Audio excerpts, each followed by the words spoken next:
On mérite d'avoir une comédie qui renoue un peu avec la méchanceté. Je pense que les gens qui ne pleurent pas devant les films sont des sociopathes. Est-ce que t'as 3 heures?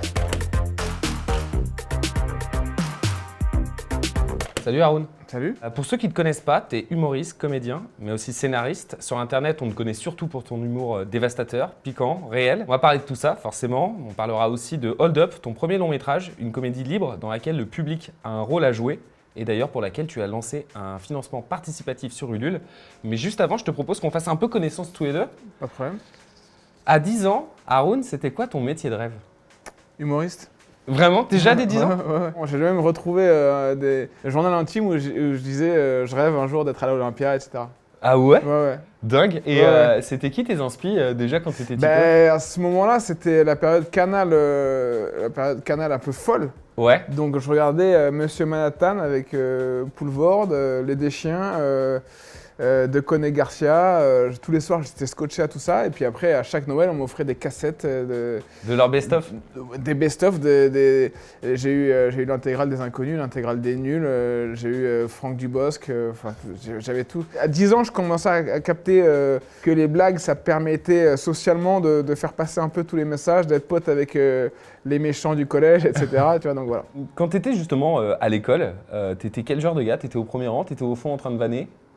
Quel genre de gars Non, t'étais? j'étais pas trop au fond. Franchement, j'étais plutôt pote avec les profs aussi. Mais je faisais aussi des blagues aux profs. Tu te souviens quel style de vanne ou pas? Bah, je me souviens qu'un jour, il y a une vanne qui avait fait beaucoup rire la prof d'espagnol.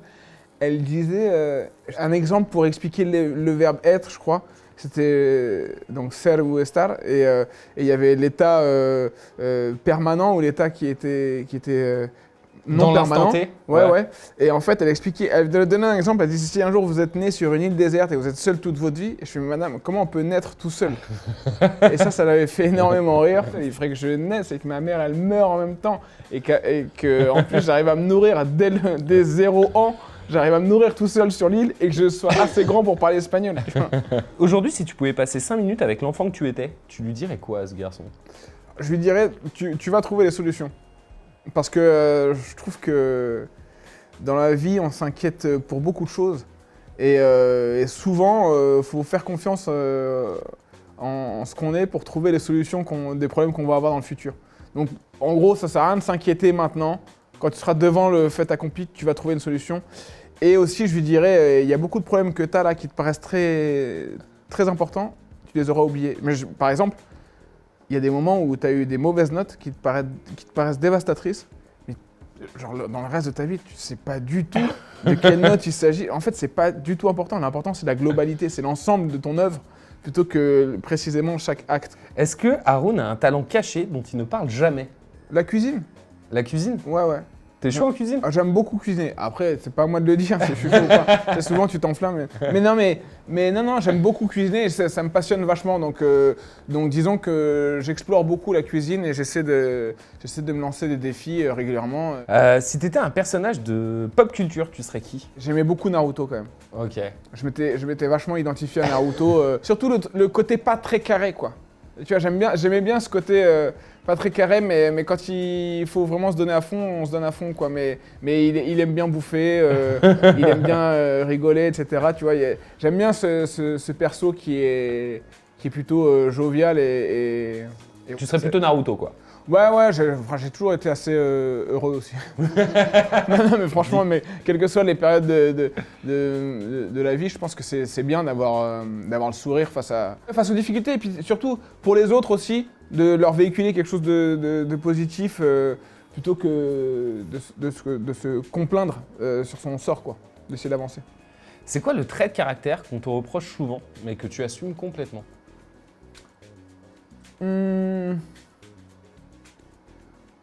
Qu'est-ce qu'on me reproche souvent? T'as des principes, il faut savoir lâcher aussi parce que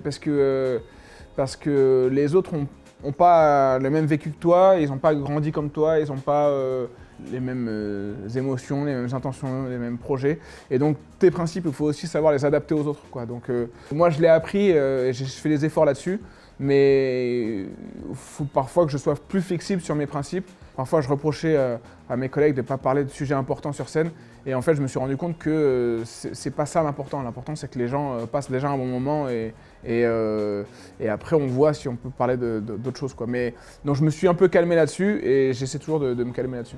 Est-ce qu'il y a un style de musique qui te représente beaucoup? En temps normal, j'aurais dit forcément le hip-hop parce que j'ai fait de la danse hip-hop et que J'ai vu ça. c'est un truc qui me touche vraiment. L'esprit hip-hop me touche énormément parce qu'il est à la fois...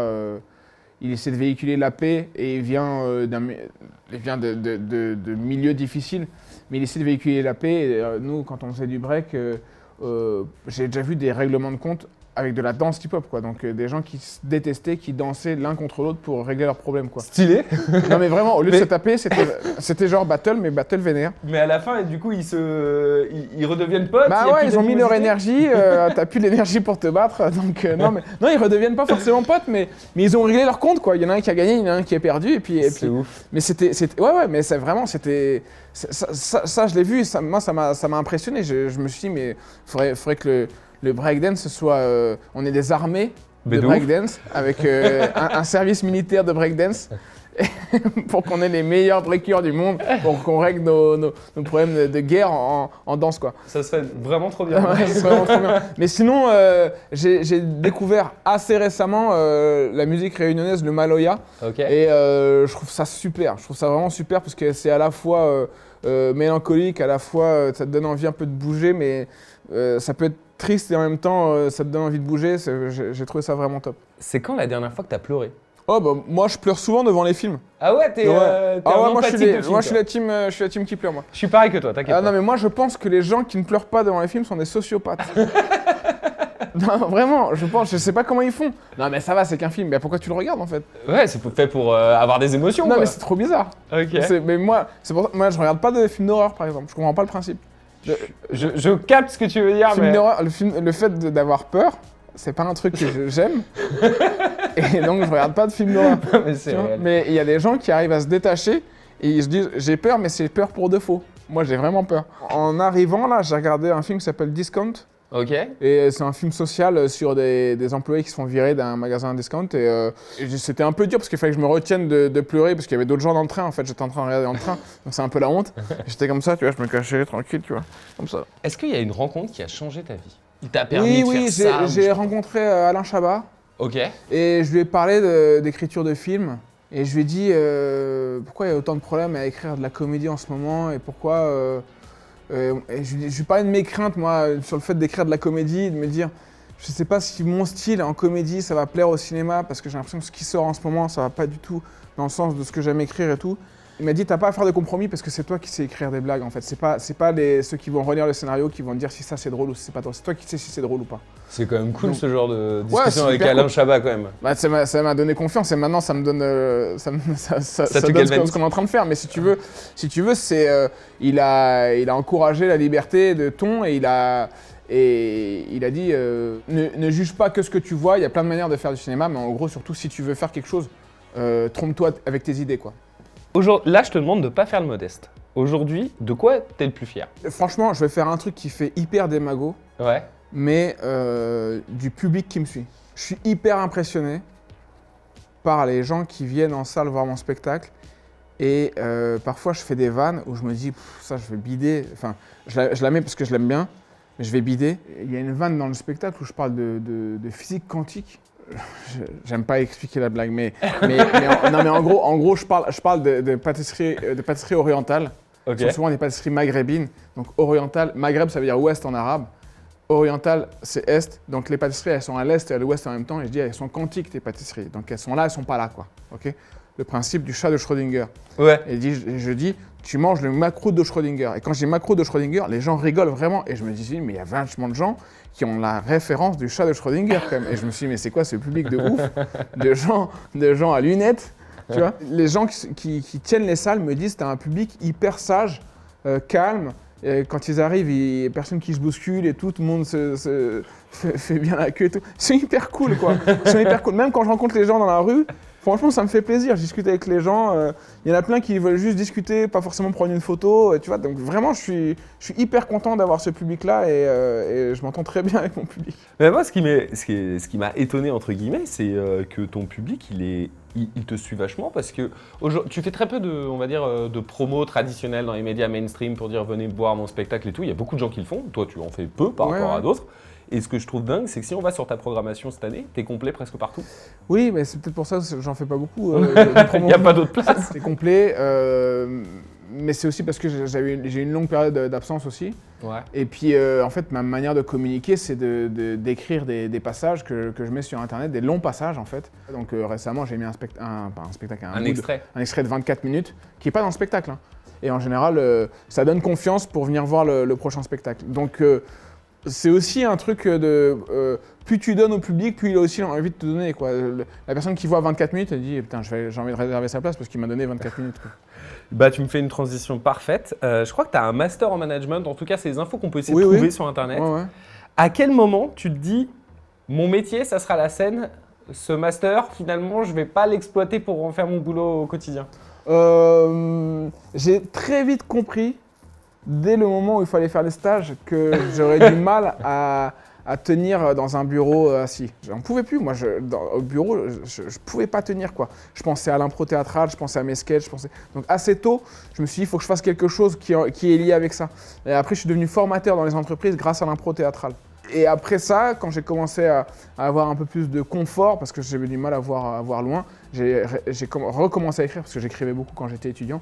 J'ai recommencé à écrire en 2013, etc. Et puis au bout d'un moment, vers 2015, je me suis dit, là, j'arrive pas à faire les deux. Il faut que toute la journée, je puisse écrire et me concentrer sur mes sketchs à corriger, parce que j'ai fait des scènes ouvertes la veille. Donc pendant assez longtemps, j'avais 2 journées en une journée. Quoi. Le journée, j'étais formateur, le soir, j'allais faire des scènes. Et voilà. Il y a quelque chose qui revient souvent, c'est l'improvisation. D'ailleurs, tu viens d'en parler. Ouais. C'est quelque chose que tu kiffes. Il vient d'où ce kiff de l'improvisation? Qu'est-ce que tu aimes là-dedans? J'ai eu des moments d'impro, mais j'en fais pas beaucoup parce que mon spectacle est déjà long. Et ça me sort un peu de l'énergie de ce que je suis en train de faire. Mais ça m'arrive quand même d'en faire et je découvre encore des choses. J'ai des sketchs dans le spectacle d'ailleurs qui ne sont pas écrits, qui ont été trouvés en impro. Mais c'est des impros, pas forcément avec le public, c'est des impros où moi je tire un truc, j'ai écrit un truc et puis je tire ce que j'ai. T'as une première vanne et finalement en fait tu te rends compte que et les gens ne s'aperçoivent pas vraiment que c'est de l'impro. Moi ça me fait rire de le faire sur scène. Okay. Mais ils se disent ça fait partie du spectacle quoi, alors qu'ils savent pas que moi je l'ai pas écrit quoi. Mais d'ailleurs j'ai vu un truc récemment sur les réseaux sur le cerveau des improvisateurs, mais à un moment ils éteignent une partie du cerveau qui considère le jugement de l'autre quoi. Okay. Et donc d'un coup tu te mets à faire des trucs que tu ferais pas normalement. Dans la vie normale, mais c'est comme si d'un coup, tu vois, tu mettais un costume de super improvisateur et tu te mets à faire des choses où t'as pas de limite, quoi, tu vois. C'est quoi la règle? C'est tu dois presque toujours dire oui à la personne en face. Surtout avec tes idées. Déjà dire oui à tes idées à toi. Ouais. Et puis accepter la situation. Donc si ça devient un bide, si tu sais pas où tu vas, etc. Il faut quand même le dire, tu vois. Ça te permet en tout cas de trouver des nouvelles idées que tu n'aurais pas trouvées si toi tu t'auto-censurais, tout seul à dire tiens est-ce que ça va faire rire, etc. Comme tu es sur scène et que tu as l'adrénaline et que c'est lancé comme ça, et qu'en plus les gens voient que tu es un peu en galère, donc ça les fait rire de voir que tu es en galère, ça glisse comme ça, et c'est un effet de créativité qui est quand même incroyable. Et en fait, dans l'écriture, c'est important d'avoir des moments d'impro aussi dans l'écriture. C'est-à-dire que souvent, moi j'ai écrit un passage, je l'apprends dans les grandes lignes, et puis je vais marcher, je me le répète, et en me le répétant, j'ai des petits moments d'impro qui me font prolonger les vannes et trouver de nouvelles choses. Ça devrait être obligatoire pour les jeunes de faire de l'improvisation, du théâtre, de la comédie, Et j'irais même plus loin que ça, parce qu'on parle d'écriture, mais on parle de l'impro dans les collèges, etc. Je trouve ça vraiment super, c'est hyper important. J'espère qu'un jour, il y aura du seul en scène ou du stand-up dans les collèges, parce que ça fait un aller-retour avec les cours de français que tu peux avoir. C'est-à-dire que gagner en efficacité dans l'écriture de ta blague, c'est travailler son expression écrite. Et utiliser des figures de style aussi. Ouais, et puis avoir du vocabulaire, terminer sur le bon mot. Parce que tu vois, parfois, je vais te donner un truc peut-être un peu technique, tu vois, mais si tu veux, quand tu écris ta blague, l'idéal, c'est que le dernier mot soit le déclenchement du rire. Si ton mot qui déclenche le rire est quelques mots avant, tu risques de parler sur le rire pour terminer, parce que les gens vont et commencer c'est à pas rigoler pratique. là, et puis voilà. Donc toi, tu dois trouver le dernier mot. Et parfois, le dernier mot, c'est pas le bon mot. Donc faut que tu trouves un synonyme, faut que tu trouves le substantif de ce mot-là, faut que tu trouves, tu vois, tu tournes ta phrase pour que le dernier mot soit le mot marrant, quoi. Ça, c'est un exercice d'expression écrite qui est hyper enrichissant, tu vois. Mais il y a plein de techniques que tu peux appliquer à l'expression écrite au français, et pourtant, ça fait travailler l'humour, le stand-up, et donc on s'en rend pas compte en fait. Et donc c'est du jeu d'écriture, quoi. En 2015-2016, tu participes à la saison 9 du Jamel Comedy Club. Quel souvenir tu gardes de ça? Et surtout, est-ce que tu as ressenti un avant et un après? Oui, bien sûr, il y a eu un moment où cette vidéo, elle a transformé. Marché sur les réseaux, en tout Elle cas. a pété. Elle a pété. Ouais.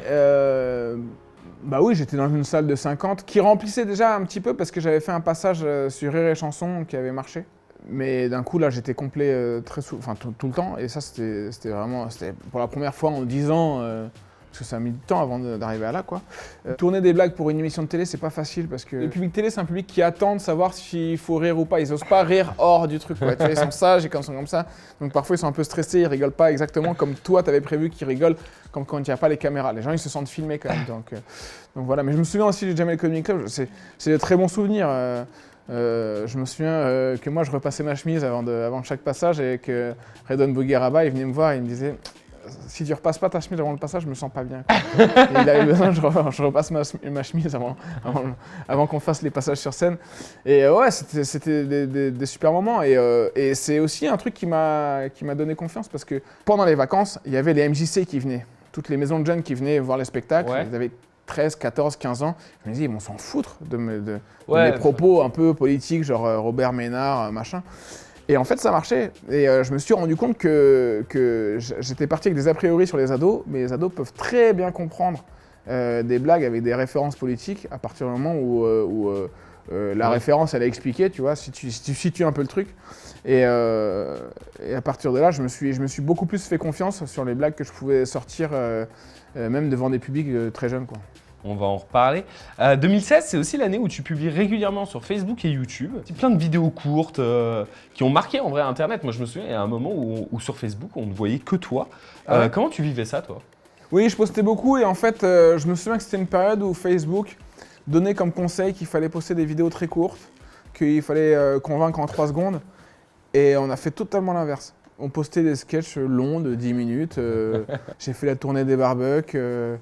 J'ai fait, en effet, Casse la télé. J'avais fait un truc tablag où je demandais aux gens de me proposer des thèmes et tout. En fait, moi, j'aime bien écrire, quoi. Donc, ça me dérangeait pas de me lancer des défis d'écriture et de les filmer et de les poster assez rapidement. Et ouais, j'ai compris que pour que les gens aient envie de te donner, il faut que toi, tu donnes. Donc, j'ai pas voulu retenir mes blagues. J'avais fait le spectacle Élection aussi en 2017. Moi, je suis de la génération qui télécharge. Hein. Donc, franchement, je me suis dit, vas-y, je vais mettre un spectacle sur YouTube plutôt que de me le faire pirater. Et à l'époque où on m'offrait des VHS d'humoristes, j'aurais aimé, moi, qu'il y ait des humoristes qui donnent un spectacle, tu vois. Et donc, je me suis dit, bah, vas-y, moi, je suis pour que la culture soit la moins chère possible. Donc voilà, j'ai beaucoup écrit à ces moments-là et ça m'a fait beaucoup progresser aussi, quoi. Voile, racisme, politique, attentat, féminisme, religion. On n'est pas sur ces news, je te rassure. Il y a un ton qui est ultra propre à toi. En vrai, tu es l'un des seuls à parler de tous ces sujets qui sont importants pour la société. Pourquoi c'est important pour toi de parler de tout ça? Et parce que tu pourrais très bien aussi te dire ah non, je vais faire des vannes comme une majorité des gens de son côté. Non, mais c'est important pour moi parce que moi j'ai envie que les gens se détendent par rapport à ce qu'ils pensent, quoi. J'ai envie qu'ils puissent en parler entre eux, qu'ils soient... on redescende un peu en émotion, quoi, par rapport à tous ces sujets-là, parce qu'il y a beaucoup de sujets, finalement, c'est pas le plus important. Hein. Ouais, clairement. Ouais. Vraiment, il y a des choses qui sont beaucoup plus meurtrières que le voile. Non, mais tu vois, par exemple, moi maintenant, j'habite hors de Paris. Ouais. Et quand tu vas dans les campagnes françaises, tu t'aperçois que l'alcool peut être très meurtrier, par exemple. C'est un truc dont on parle jamais. Non. Tout le monde connaît un alcoolique qui est à la limite de se désocialiser et tout. C'est un sujet dont on parle jamais. Et moi, j'ai envie que les sujets qui sont spectaculaires, qui sont émotionnels, etc., on les redescend d'un niveau et qu'on s'attaque à des sujets qui sont un peu plus profonds. Et je déplore un peu ce truc, cet envahissement de l'émotion dans le débat politique ou sociétal. Sur, tu vois, on va parler d'un fait divers, on va passer une semaine à parler d'un fait divers. Donc moi, ce qui m'intéresse, c'est de désacraliser ces sujets pour qu'on passe à autre chose et qu'on essaie de parler des sujets vraiment importants, quoi. La question qui m'est venue quand je vois un peu tous les thèmes que tu abordes, c'est est-ce que tu as déjà eu des problèmes pour ça? Ce que j'entends par là, c'est est-ce qu'on t'a déjà dit frère, je peux pas te faire ce soir, tu peux pas participer à cette émission, t'es trop politique, tu vois. J'ai pas des positions qui m'empêchent de discuter avec qui que ce soit, quoi. Donc voilà, je représente pas la provocation à outrance. Je parle de ce sujet-là, mais j'ai pas l'impression de heurter qui que ce soit violemment, quoi. Après, ouais, il y a des gens sur Internet qui me le reprochent et tout, mais ça, c'est toujours, quoi. Ouais, c'est Internet. Ouais. C'est Internet. Il paraît que t'as une passion jardinage. Ah ouais. Tu nous en parles un petit peu? Ah ouais, Rien si à tu voir veux. avec ton job, Si mais... Est-ce que tu as 3 heures? En fait, tu te poses tellement de questions existentielles sur le jardinage. Quand tu commences à jardiner, tu te dis, qu'est-ce qui se passe pour que quand tu achètes un légume au supermarché, il soit passé par autant d'intermédiaires, il ait autant de produits, qu'il y ait autant de produits dessus, etc. Alors que c'est là, alors que j'ai pris une graine, j'ai fait ça, je l'ai arrosé et ça a poussé, tu vois. Alors après, je dis pas, il y a les limaces, tu te fais défoncer tes semis, etc. Tu vois, mais quand même, tu te poses plein de questions sur à quel point la nature est généreuse, tu te poses des questions sur le temps que ça prend aussi, parce que ça a une valeur en fait. Tu cuisines ta carotte, tu as envie de la manger jusqu'au bout, quoi, parce que c'est ta carotte. C'est ta carotte. Tu l'as vu vois. grandir. Ouais, tu la jettes pas de la même façon que les autres, quoi, tu vois. Et puis quand tu prends conscience aussi que tes épluchures de carottes, tu peux les revaloriser au jardin parce qu'elles vont être compostées dans la terre, etc. Ça devient toute une autre façon de penser où tu renoues avec l'important en fait. Et après, quand tu retournes vers les mondanités de la vie artistique, ouais. Ça te paraît beaucoup moins important. Tu reviens beaucoup plus détendu et tu te dis, ah, finalement, l'important, il est vraiment là, dans la terre et dans la création de nourriture, parce que ça touche tout. Ça touche le social, ça touche l'économie, ça touche l'écologie, ça touche la santé, ça touche tout. Donc, la bouffe et le jardinage, c'est les 2 disciplines qu'on devrait enseigner aussi. Il y a trop de choses à enseigner. Mais je suis d'accord avec toi. Pour moi, le jardinage, mais même le bricolage, ça devrait être ouais, non mais carrément. On a complètement divagué. J'en suis désolé. Ouais, c'est pas grave. C'était bien. Ouais. J'aimerais bien maintenant qu'on parle un peu de ton long métrage. Ça s'appelle Hold Up. Alors. Okay. Oui, alors c'est Hold Up écrit O-L-D-E U-E-P-E. Ouais. Il sait même pas écrire son hold-up. En fait, non, mais c'est un hold-up francisé. Oui, c'est important de le préciser. Ouais, le titre est francisé. Le titre est francisé. D'ailleurs, l'histoire se passe aussi en France. Ouais. Dans une petite ville de cette France dont on ne parle jamais, des médecins pas remplacés, des commerces qui ferment, des habitants qui s'occupent comme ils peuvent. Ouais. Et tu as lancé une cagnotte participative sur Ulule avec un objectif. Et j'ai bien aimé cet objectif, renouer avec une comédie française exigeante et populaire. Une comédie française qu'il est temps de se réapproprier. Ouais. Et qu'il est temps de se réapproprier, tu l'as bien mis en gras. Tu trouves que la comédie française, on l'a un peu abandonnée? Le marketing et les algorithmes nous encouragent à créer des niches. Ouais. Donc on va avoir une comédie bourgeoise qui se passe à Paris avec des problèmes bourgeois. Ouais. Une comédie entre guillemets populaire. Tu vois, genre Retour chez ma belle-mère, tu vois très bien. Le truc bien classique où on a un ensemble de clichés qui sont développés, un peu toujours les mêmes et tout, tu vois. Mais j'ai l'impression qu'on ne se pose plus la question de quelle est au départ l'envie artistique et j'ai l'impression que la relecture des scénarios est faite par le marketing. Ouais, et plus par l'envie artistique. Ouais. Donc je pense qu'il y a plein de bons auteurs en France. Mais que ces auteurs-là, ils sont pas très bien payés, parce qu'un scénariste doit travailler sur plusieurs scénarios en même temps pour gagner sa vie. Donc il n'approfondit pas ses dialogues, etc. Et en comédie, je pense que c'est une partie qui est très importante. Donc il y a plein de vieux films où il y a un dialoguiste, il y a une ligne dialoguiste au générique. Ouais. Donc il y a quelqu'un qui est repassé que sur les dialogues, tu vois, qui est quand même le cœur de la comédie. Ouais, c'est des comédies où il faut d'abord savoir à quel public ça s'adresse, donc il faut l'écrire comme ça, parce que mais le public, tu le rencontres en fait, c'est une rencontre. Moi, j'ai envie d'écrire une œuvre qui part de ce qui, moi, me fait marrer. Donc moi, ce que j'ai envie de voir, c'est des trucs qui renouent Alors, de façon modernisée, avec des films qui, moi, m'ont fait vibrer, que ce soit les films Bakri Jaoui, que ce soit les films de Michel Blanc, enfin, tu vois. D'ailleurs, tu parles beaucoup de la troupe du Splendide dans ta campagne Ulule. Alors, pour les moldus qui nous écoutent sur YouTube, les Splendides, c'est les bronzés. Comment tu t'inspires d'eux dans ton écriture? Est-ce qu'ils ont un impact, tu penses, aujourd'hui sur ton écriture? Carrément. Carrément. Si tu regardes Marche à l'ombre, par exemple, c'est vraiment quelque chose qui m'inspire, moi. Marche à l'ombre, le rythme, ou Viens chez moi, j'ai blessé une copine, le rythme de l'écriture de Michel Blanc, c'est un truc de fou. Si vous regardez, il y a une vanne toutes les 3 lignes, quoi. C'est impressionnant, ça va hyper vite. C'est court, les personnages sont hyper bien écrits, mais surtout, il filme vraiment la misère. Et il filme pas la misère comme on peut filmer la misère d'une comédie aujourd'hui où on va montrer une misère un peu magnifiée. Là, c'est vraiment la misère. C'est vraiment quand tu vois, ils vont dormir dans un hôtel de passe, tu vois, ou dans un squat à un moment où il y a un caddie qui sépare les 2 lits pour un peu d'intimité, mais c'est un caddie, quoi. Tu fais vraiment ça, ils sont allés jusqu'au bout du truc. Ça se voit que c'est pas filmé avec condescendance. C'est filmé comme ça doit exister, quoi, tu vois, et de telle façon à ce que ça dénonce aussi quelque chose. Ça dénonce l'état de délabrement d'une certaine partie de la société, quoi. Au-delà de ça, Hold Up, c'est quoi l'histoire derrière ce projet? À quel moment tu te dis tiens, j'ai envie de faire ça? J'ai travaillé sur plusieurs scénarios avant, ce qui n'étaient pas les miens. Mais je me suis rendu compte que les blagues que j'avais envie de faire, ça rentrait pas vraiment dans ces scénarios-là.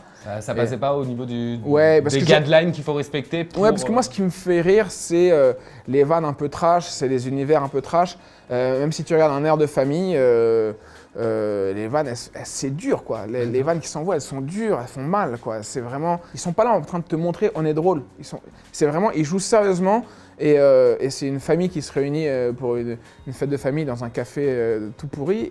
Et les vannes qui s'envoient, tu vois, toi tu rigoles et tu te dis, ils sont méchants entre eux, quoi, tu vois.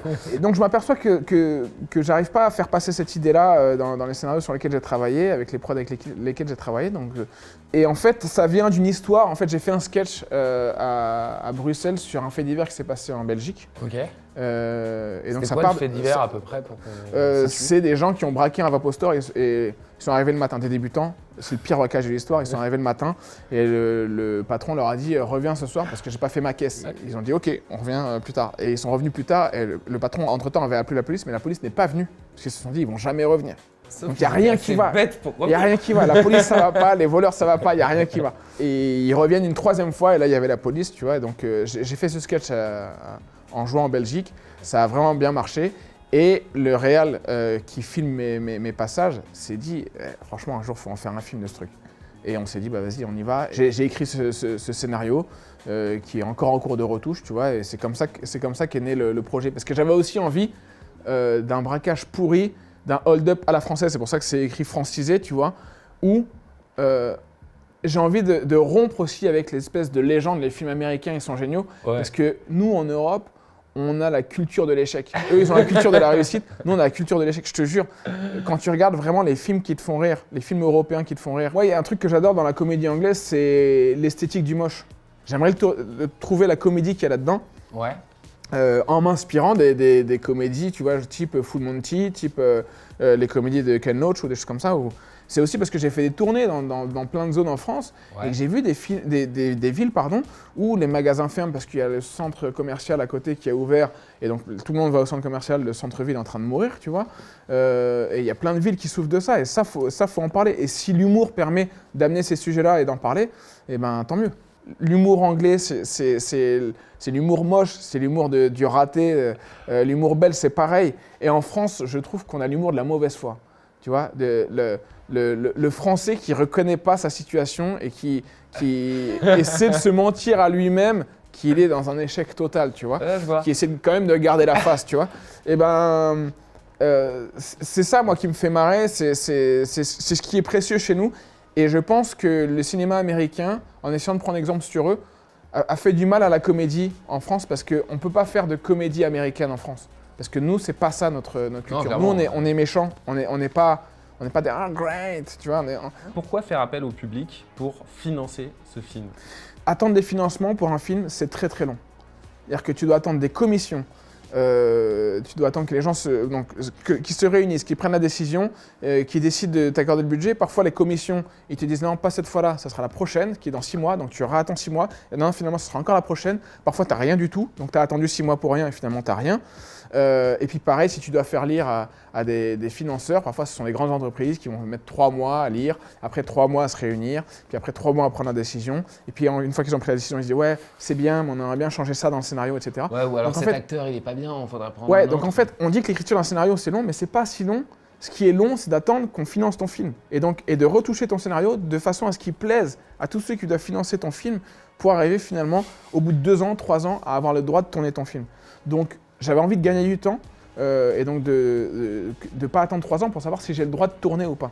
Tu as envie d'avoir le final cut de ton film. Oui, bien sûr, mais même déjà de A à Z, quoi. Mais déjà le final cut du scénario déjà. Ouais. Parce que le film c'est encore autre chose. Parce qu'on dit qu'il y a 3 films, il y a celui que tu écris, celui que tu tournes et celui que tu montes. Tu vois, et ce qui est dur aussi, c'est que ton scénario est petit à petit édulcoré par des tiers. Par des tiers qui relisent et qui te disent ouais mais là on voudrait que la fille elle tombe amoureuse, etc. D'ailleurs c'est un truc de fou, je fais une parenthèse là-dessus. Vas-y. Parce que non mais si on veut parler du féminisme dans le cinéma, le problème c'est pas la représentation féminine. Tu peux avoir une parité totale dans le film. Tu remarqueras que toutes les filles elles sont amoureuses dans les films. Ça me rend fou. À chaque fois que tu vois une fille, c'est pour une histoire d'amour. Ça me rend dingue. Et moi j'ai envie que les filles ce soit des braqueuses, que ce soit des tenancières de bar, que ce soit des chauffeurs de taxi. Il y a un moment où les femmes doivent être représentées autrement que par la recherche du prince charmant, tu vois. Aujourd'hui, il y a plus de 4500 personnes qui ont déjà participé à la cagnotte au moment où on tourne cette interview. La cagnotte, elle a dépassé les 225 000 euros. L'objectif, c'est 500 000 euros, c'est ça. Et à partir de 300 000, on peut espérer avoir une qualité cinéma à peu près potable, c'est ça? Oui, c'est ça. On est parti du principe avec le réalisateur qui s'appelle Seralf de se dire, quel que soit le budget qu'on a, on fera le film. Donc, si on doit faire le film avec des bricoles et que ça ne peut pas partir au cinéma, on fera quand même le film, même s'il ne part pas au cinéma. Notre rêve, ce serait qu'il aille au cinéma. Donc, pour qu'il aille au cinéma, je vulgarise le truc, c'est qu'il faut que tu aies l'autorisation qu'il aille au cinéma. Donc, ça veut dire qu'il faut que tout soit absolument bien payé, au tarif légal, etc. Et ça demande un certain budget que de payer toutes les équipes au tarif légal. Parce que quand tu fais un court-métrage qui va sur YouTube, fais des trucs parfois bénévolement, etc. C'est normal, tous ceux qui se lancent dans le cinéma l'ont vécu, tu vois. T'as déjà réfléchi à un casting, à des gens avec qui tu kifferais bosser ou Oui. J'ai encore 2 personnes dans les personnages importants que j'ai pas, mais sinon, il y aurait Kevin Robin, Marina Kars, Yann Guillarme, Philippe Croison, moi, Shahine Beria.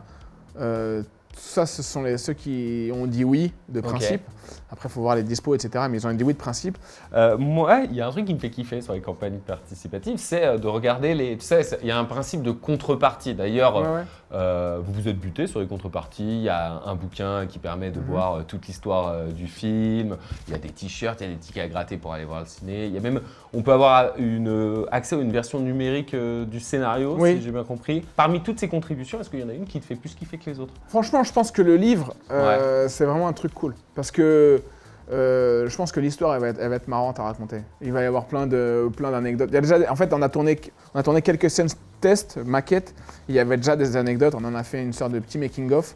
Et il y a le livre, je pense que c'est vraiment un truc cool. Et en plus, je pense que si tu prends le livre, si mes souvenirs sont bons, tu as accès après au making-of, aux scènes coupées, etc. Enfin, il y a plusieurs packs. T'es pas à l'abri que ça fasse un bon film. Et si ça fait un bon film, avoir le livre du film qui est collector, je trouve que c'est un truc cool. Moi, je kifferais avoir un livre collector des bronzés. Je dis pas qu'on va arriver au niveau des bronzés, mais d'un film que j'aime, genre Un air de famille, un livre collector d'un air de famille, et avoir lu des anecdotes de tournage, avoir des photos inédites, etc. Ça m'aurait fait vraiment kiffer. Et je pense qu'il y a eu une espèce de bulle financière dans le cinéma. Et qui fait qu'il y a beaucoup de gens qui n'ont pas besoin de prendre de risques artistiques pour gagner leur vie dans le cinéma. Il est temps que cette bulle elle éclate et que les gens reprennent des risques artistiques pour faire des films. Parce que je pense que les gens sont prêts à aller voir les films. Avec Mais le même ce qui est marrant, cliché. c'est quand on parle de la crise du cinéma, la crise de fréquentation du cinéma, il n'y a personne qui se remet en question sur tous les films qui ont été créés où à un moment tu te dis mais j'ai plus envie, j'en ai marre. J'en ai marre d'aller voir Avengers, j'en ai marre d'aller voir le retour de ma belle-mère après ma belle-mère revient, je sais pas quoi, tu vois. Et il y a une crise de confiance entre le public et le cinéma. Je pense vraiment que la comédie aujourd'hui, elle est en crise parce que les blagues sont pas au niveau de la violence de la société. Je m'explique. Tu regardes la télé, tu vas regarder CNews, tu vas regarder Hanouna, tu vas regarder ou tu regardes les réseaux sociaux, tu regardes tous les échanges sur les réseaux sociaux, etc.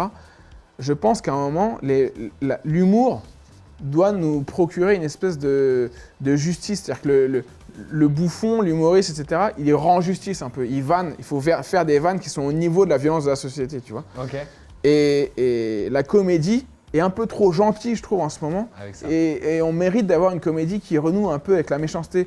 Que ce soit Bernie, c'est arrivé près de chez vous. Et je pense qu'il faut renouer avec ça pour ramener du monde dans les salles, pour que les gens aient envie, en plus d'aller voir un film, d'avoir une espèce d'engagement citoyen à aller voir ce film. Écoute, en tout cas, nous, on espère pouvoir voir ton film au cinéma. Tu peux compter sur nous pour le relayer au moment où il sortira et tout. Tu reviens ici quand tu veux, tu es ici chez toi. Et moi, ce que je te propose, c'est qu'on se revoit l'année prochaine, genre. Avec grand et tu plaisir. nous racontes comment. Normalement, il sera dans les starting blocks. Ouais, tu carrément, reviens nous carrément, revoir quand avec il grand sera plaisir. sorti. Ouais, 2027. Et on débriefe ça. Rendez-vous tous ensemble. 2027. Ouais. Merci, Haroun. Avec grand plaisir.